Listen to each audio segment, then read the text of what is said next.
नमो भगवते वासुदेवाय। जय श्री हरि। दोस्तों आइए सुनते हैं बृहस्पतिवार की व्रत कथा। भारतवर्ष में एक बड़ा ही प्रतापी तथा दानी राजा राज्य करता था। वह नित्य गरीबों और ब्राह्मणों की सहायता भी किया करता था, परंतु यह सब बातें उसकी रानी को अच्छी नहीं लगती थी। वह न ही व्रत करती और न ही किसी को एक भी पैसा दान में देती थी, और वह राजा से भी ऐसा करने को मना किया करती थी। एक दिन राजा शिकार खेलने वन को गए हुए थे, तो रानी महल में अकेली थी। उसी समय गुरु बृहस्पति साधु का रूप धारण कर राजा के दरवाजे पर भिक्षा मांगने आए। साधु ने रानी से भिक्षा मांगी तो वो कहने लगी, हे साधु महाराज, मैं इस दान और पुण्य से तंग आ गई हूँ। इस कार्य को करने के लिए तो मेरे पतिदेव ही बहुत हैं। अब आप ऐसी कृपा करें कि सारा धन नष्ट हो जाए और मैं आराम से रह सकूं। साधु ने कहा, देवी, तुम बड़ी ही विचित्र हो। संतान और धन से कोई दुखी नहीं होता। पापी भी पुत्र और धन की इच्छा रखता है। यदि तुम्हारे पास धन अधिक है तो भूखे मनुष्य को भोजन कराओ, प्याऊ लगवाओ, धर्मशालाएं बनाओ, कुआं, तालाब, बावड़ी, बाग, बागीचे आदि का निर्माण कराओ तथा निर्धनों की कुंवारी कन्याओं का विवाह कराओ। इस प्रकार तुम्हारे कुल का यश बढ़ेगा और तुम्हें भी स्वर्ग की प्राप्ति होगी। परंतु रानी साधु की बातों से खुश नहीं हुई। उसने कहा, हे साधु महाराज, मुझे ऐसे धन की आवश्यकता नहीं जिसको मैं अन्य लोगों को दान देते फिरूं तथा जिसको रखने और संभालने में ही मेरा सारा समय नष्ट हो जाए। साधु ने कहा, यदि तुम्हारी ऐसी ही इच्छा है तो जैसा मैं तुम्हें बताता हूँ वैसा ही करना। बृहस्पतिवार के दिन घर आंगन को गोबर से लीपना, अपने केशों को पीली मिट्टी से धोना, केशों को धोते समय स्नान करना, राजा से कहना वह हजामत कराए, भोजन में मांस मदिरा खाना, कपड़े धोबी के हाथ धुलने देना। इस प्रकार 7 बृहस्पतिवार करने से तुम्हारा सारा धन नष्ट हो जाएगा। इतना कहकर साधु महाराज रूपी बृहस्पति देव अंतर ध्यान हो गए। साधु के कहे अनुसार रानी को करते हुए केवल 3 बृहस्पतिवार ही बीते थे कि उसकी समस्त धन संपत्ति नष्ट हो गई। भोजन के लिए दोनों समय परिवार तरसने लगा तथा सांसारिक भोगों से दुखी रहने लगा। तब एक दिन राजा ने रानी से कहा, हे रानी, तुम यहाँ पर रहो, मैं दूसरे देश को जाता हूँ, क्योंकि यहाँ पर मुझे सभी लोग जानते हैं, इसलिए मैं यहाँ कोई छोटा कार्य नहीं कर सकता। ऐसा कहकर राजा परदेश चला गया। वह वहाँ जंगल से लकड़ी काट कर लाता और शहर में बेचता। इस तरह जीवन व्यतीत करने लगा। इधर राजा के बिना रानी और दासियां दुखी रहने लगी। किसी दिन भोजन मिलता, किसी दिन जल पीकर ही रह जाती। एक दिन रानी और दासी को 7 दिन बिना भोजन के व्यतीत करने पड़े। तो रानी ने अपनी दासी से कहा, हे दासी, यहाँ पास के ही नगर मेरी बहन रहती है, वह बड़ी धनवान है, तो उसके पास जा और वहाँ से 5 सेर बेझर मांग कर ले आ, जिससे कुछ समय के लिए गुजारा हो जाएगा। दासी रानी की बहन के पास गई। उस दिन गुरुवार था और रानी की बहन उस समय बृहस्पतिवार व्रत की कथा सुन रही थी। दासी ने रानी की बहन को अपनी रानी का संदेश दिया, लेकिन रानी की बड़ी बहन ने कोई उत्तर नहीं दिया। जब दासी को रानी की बहन से कोई उत्तर नहीं मिला तो बहुत ही दुखी हुई, उसे क्रोध भी आया। दासी ने वापस आकर रानी को सारी बात बता दी। सुनकर रानी ने अपने भाग्य को कोसा। उधर रानी की बहन ने सोचा कि मेरी बहन की दासी आई थी, परंतु मैं उससे नहीं बोली, जिससे वह बहुत दुखी हुई होगी।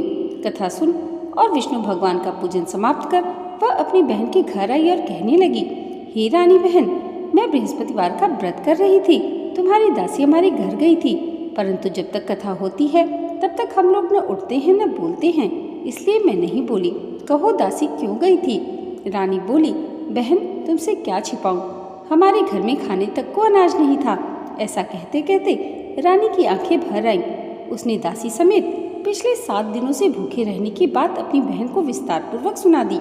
रानी की बहन बोली, देखो बहन, भगवान बृहस्पति देव सबकी मनोकामना को पूर्ण करते हैं। देखो, शायद तुम्हारे घर में ही अनाज रखा हो।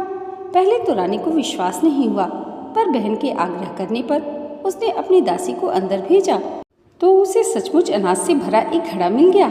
यह देखकर दासी को बड़ी ही हैरानी हुई। दासी रानी से कहने लगी, हे रानी, जब हमको अन्न नहीं मिलता तो हम रोज ही व्रत करते हैं। अगर इनसे इस व्रत की विधि तथा कथा पूछ ली जाए तो हम भी कर लिया करेंगे।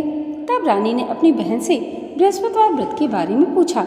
उसकी बहन ने बताया, बृहस्पतिवार के व्रत में चने की दाल और मुनक्कों से विष्णु भगवान का केले के वृक्ष की जड़ से पूजन करें तथा दीपक जलाएं तथा व्रत कथा भी सुने और पीला भोजन ही करें। इससे बृहस्पति देव प्रसन्न होते हैं व्रत और पूजन की विधि बताकर रानी की बहन अपने घर को लौट गई। 7 दिन बाद जब बृहस्पतिवार आया तो रानी और दासी ने व्रत रखा। घुड़साल में जाकर चना और गुड़ बीन लाई, फिर उससे केले की जड़ तथा विष्णु भगवान का पूजन किया। अब पीला भोजन कहाँ से आए, इस बात को लेकर दोनों बहुत दुखी हुई। चूंकि उन्होंने व्रत रखा था इसलिए बृहस्पति देव उनसे प्रसन्न थे, इसलिए वे एक साधारण व्यक्ति के रूप में 2 थालों में सुंदर पीला भोजन लेकर आए और दासी को देकर बोले, यह तुम्हारे और रानी के लिए है, तुम दोनों भोजन करना। भोजन पाकर दासी प्रसन्न हुई और फिर रानी के साथ मिलकर भोजन ग्रहण किया। उसके बाद से वे प्रत्येक गुरुवार को व्रत और पूजन करने लगी। बृहस्पति भगवान की कृपा से उनके पास फिर से धन संपत्ति हो गई, परंतु रानी फिर पहले की तरह आलस्य करने लगी। तब दासी बोली, देखो रानी, तुम पहले भी इस प्रकार आलस्य करती थी, तुम्हें धन के रखने में कष्ट होता था, इस कारण सभी धन नष्ट हो गया। अब गुरु भगवान की कृपा से हमें धन मिला है तो तुम्हें फिर से आलस्य होता है। रानी को समझाते हुए दासी कहती है, बड़ी मुसीबतों के बाद हमने यह धन पाया है, इसलिए हमें दान पुण्य करना चाहिए। भूखे मनुष्य को भोजन कराओ, प्याऊ लगवाओ, ब्राह्मणों को दान दो, कुआं, तालाब, बावड़ी, बाग, बागीचे आदि का निर्माण कराओ, निर्धनों की कुंवारी कन्याओं का विवाह कराओ, जिससे आपके पितृ भी प्रसन्न हो और आपको स्वर्ग की प्राप्ति भी हो। दासी की बात मानकर रानी अपना धन शुभ कार्यों में खर्च करने लगी, जिससे पूरे नगर में उसका यश फैलने लगा। एक दिन दासी और रानी आपस में विचार करने लगी, न जाने राजा किस दशा में होंगे, उनकी कोई खोज खबर नहीं है। उसी दिन गुरु बृहस्पति ने राजा के स्वप्न में दर्शन देते हुए कहा, हे राजन उठ, तेरी रानी तुझको याद करती है, अब अपने देश को लौट जा। एक दिन राजा दुखी होकर जंगल में एक पेड़ के नीचे आसन जमाकर बैठ गया। वह अपनी दशा को याद करके व्याकुल होने लगा। बृहस्पतिवार का दिन था। एकाएक उसने देखा कि निर्जन वन में एक साधु प्रकट हुए। वह साधु वेश में स्वयं बृहस्पति देव थे। लकड़हारे के सामने आकर बोली, हे लकड़हारे, तुम इस सुनसान जंगल में किस चिंता में बैठे हो, मुझे बतलाओ। लकड़हारे ने दोनों हाथ जोड़कर प्रणाम किया और उत्तर दिया, महात्मा जी, आप सब कुछ जानते हैं, मैं क्या कहूँ। इतना कहकर रोने लगा और साधु को अपनी आत्मकथा सुनाई। महात्मा कहने लगे, तुम्हारी स्त्री ने बृहस्पति देव के प्रति अपराध किया था, जिस कारण तुम्हारी यह दशा हुई है, परंतु अब तुम चिंता मत करो। देखो, तुम्हारी पत्नी ने बृहस्पतिवार का व्रत करना शुरू कर दिया है। तुम मेरे कहने पर चलो तो तुम्हारे सब कष्ट दूर हो जाएंगे और भगवान तुम्हें पहले से अधिक धन संपत्ति देंगे। तुम बृहस्पतिवार के दिन कथा किया करो। 2 पैसे के चने मुनक के लाकर उसका प्रसाद बनाओ और शुद्ध जल से लोटे में शक्कर मिलाकर अमृत तैयार करो। कथा के पश्चात अपने सारे परिवार और सुनने वाले प्रेमियों में अमृत व प्रसाद बांटकर आप भी ग्रहण करो। ऐसा करने से भगवान तुम्हारी सब मनोकामनाओं को पूर्ण करेंगे। साधु के ऐसे वचन सुनकर लकड़हारा बोला, हे प्रभु, मुझे लकड़ी बेचकर इतना पैसा भी नहीं बचता जिससे भोजन करने के उपरांत मैं कुछ बचा सकूं। मैंने रात्रि में अपनी रानी को व्याकुल देखा है। मेरे पास कोई साधन नहीं जिससे मैं उसका समाचार जान सकूं। फिर मैं बृहस्पतिवार की कौन सी कहानी कहूँ या सुनूं? मुझको तो कुछ भी मालूम नहीं है। साधु ने कहा, हे लकड़हारे, तुम किसी बात की चिंता मत करो। बृहस्पतिवार के दिन तुम रोजाना की तरह लकड़ियाँ लेकर शहर में जाओ। तुम्हें रोज से दुगना धन प्राप्त होगा, जिससे तुम भली भांति भोजन कर लोगे तथा बृहस्पति देव जी की पूजा का सामान भी आ जाएगा। इतना कहकर साधु रूपी बृहस्पति देव अंतर्ध्यान हो गए। धीरे धीरे समय व्यतीत होने लगा। फिर वही बृहस्पतिवार का दिन आया। लकड़हारा जंगल से लकड़ी काटकर किसी शहर में बेचने गया। उसे उस दिन और दिन से अधिक धन मिला। राजा ने चना गुड़ आदि लाकर गुरुवार का व्रत किया। उस दिन से उसके सभी कलेश दूर हो गए। परंतु जब दोबारा गुरुवार का दिन आया तो बृहस्पतिवार का व्रत करना भूल गया। इस कारण बृहस्पति भगवान नाराज हो गए। उस दिन उस नगर के राजा ने विशाल यज्ञ का आयोजन किया तथा शहर में एक घोषणा करा दी कि कोई भी मनुष्य अपने घर में भोजन ना बनाए, ना ही आग जलाए। समस्त जनता मेरे यहाँ भोजन करने आए। इस आज्ञा को जो नहीं मानेगा उसे फांसी की सजा दे दी जाएगी। इस तरह की घोषणा संपूर्ण नगर में करवा दी गई। राजा की आज्ञानुसार शहर के सभी लोग भोजन करने आए, लेकिन लकड़हारा कुछ देर से पहुंचा, इसलिए राजा उसको अपने साथ घर लिवा ले गए और ले जाकर भोजन करा ही रहे थे तो रानी की दृष्टि उस खुंटी पर पड़ी जिस पर उसका हार लटका हुआ था। वह वहां पर दिखाई नहीं दिया। रानी ने निश्चय किया कि मेरा हार इस मनुष्य ने ही चुराया है। उसी समय सिपाहियों को बुलाकर उसको कारागार में डलवा दिया गया। जब लकड़हारा कारागार में पड़ गया और बहुत दुखी होकर विचार करने लगा कि ना जाने कौन से पूर्व जन्म के कर्म से मुझे यह दुख प्राप्त हुआ है, और उसी साधु को याद करने लगा जो कि जंगल में मिला था। उसी समय तत्काल बृहस्पति देव साधु के रूप में उसके सामने प्रकट हुए और उसकी दशा को देखकर कहने लगे, अरे मूर्ख, तूने बृहस्पति देव की कथा नहीं की, इस कारण तुझे दुख प्राप्त हुआ है।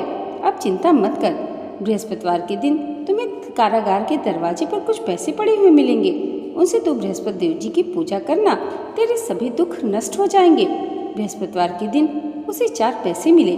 लकड़हारे ने कथा कही। उसी रात्रि को बृहस्पति देव ने उस नगर के राजा को स्वप्न में कहा, हे राजन, तुमने जिस आदमी को कारागार में बंद कर दिया है वह निर्दोष है, वह राजा है, उसे छोड़ देना। रानी का हार उसे खूंटी पर लटका हुआ मिलेगा। अगर तू ऐसा नहीं करेगा तो मैं तेरा सारा राज्य नष्ट कर दूंगा। इस तरह रात्रि के स्वप्न को देखकर राजा प्रातःकाल उठा और खूंटी पर हार देखकर लकड़हारे को बुलाकर क्षमा मांगी तथा लकड़हारे को योग्य सुंदर वस्त्र आभूषण देकर विदा कर दिया। बृहस्पति देव की आज्ञानुसार लकड़हारा अपने नगर को चल दिया। राजा जब अपने नगर में पहुंचा तो उस नगर में कुएं, तालाब, बावड़ी, बाग, बागीचे आदि देखकर बहुत ही प्रसन्न हुआ। राजा ने पूछा, ये किसका बाग और धर्मशालाएं हैं? तब नगर के सभी लोगों ने कहा, ये सब रानी और दासी ने बनवाए हैं। जब राजा महल में पहुंचा तो रानी ने उसका भव्य स्वागत किया। तब राजा कहने लगा कि सप्ताह में एक बार तो सभी बृहस्पति देव जी का व्रत तथा पूजन करते हैं, परंतु मैं प्रतिदिन व्रत किया करूंगा तथा दिन में 3 बार कथा कहा करूंगा। अब राजा हर समय दुसाले में चने की दाल बांधे रहता तथा दिन में 3 बार कथा कहता। एक दिन राजा ने विचार किया कि चलो अपनी बहन के यहाँ चलते हैं। ऐसा निश्चय कर राजा घोड़े पर सवार हो अपनी बहन के यहाँ चलने लगा। मार्ग में उसने देखा कि कुछ लोग एक शव को ले जा रहे हैं। उसने लोगों को रोककर कहा, भाइयों, आप शव को ले जाने से पहले मुझसे बृहस्पतिवार की कथा सुन लो। लोगों ने राजा पर क्रोधित होते हुए कहा, तुम पागल तो नहीं हो? लेकिन कुछ बड़े बूढ़े लोगों ने कहा, अच्छा भाई, साथ में चलते चलते तुम अपनी कथा भी सुना लो। राजा ने आधी कथा ही सुनाई थी कि शव हिलने लगा। राजा की पूरी कथा सुनाते ही शव उठकर बैठ गया। लोगों ने हैरानी से दांतों तले उंगली दबाई तथा अगले बृहस्पतिवार से कथा सुनने तथा व्रत करने का निश्चय किया। आगे चलते हुए रास्ते में राजा एक किसान के पास पहुंचा। किसान अपने खेत में हल चला रहा था। राजा ने कहा, अरे भाई, मुझसे बृहस्पतिवार की कथा सुन लो। किसान बोला, जितनी देर में तुम्हारी कथा सुनूंगा उतनी देर में पूरे खेत में हल चला लूंगा। राजा निराश होकर चलने लगा। तभी बैल लड़खड़ाकर जमीन पर जा गिरे और किसान के पेट में जोरों का दर्द होने लगा। जब किसान की पत्नी खेत पर खाना लेकर पहुंची तो किसान से इस बारे में पूछा। किसान ने घुड़सवार की पूरी कहानी सुना दी। किसान की पत्नी दौड़ती हुई राजा के पास पहुंचकर हाथ जोड़कर बोली, भैया, मैं तुम्हारी कथा सुनने को तैयार हूँ। राजा ने उसके साथ खेत पर पहुंचकर बृहस्पतिवार की कथा सुनाई।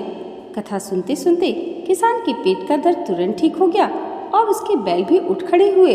राजा अपनी बहन के घर पहुंचा तो उसका भव्य स्वागत हुआ। दूसरे दिन राजा प्रातःकाल उठकर देखता है घर के सभी लोग भोजन कर रहे हैं। किसी भूखे को बृहस्पतिवार की कथा सुनाए बिना राजा भोजन नहीं करता था।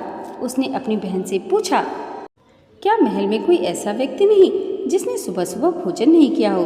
तब राजा की बहन ने कहा, भैया, हमारे घर में तो क्या आपको पूरे नगर में कोई ऐसा व्यक्ति नहीं मिलेगा जिसने सुबह सुबह भोजन नहीं किया हो। तब राजा ने अपनी बहन के घर से निकलकर उस नगर में बिना भोजन किए व्यक्ति की तलाश की।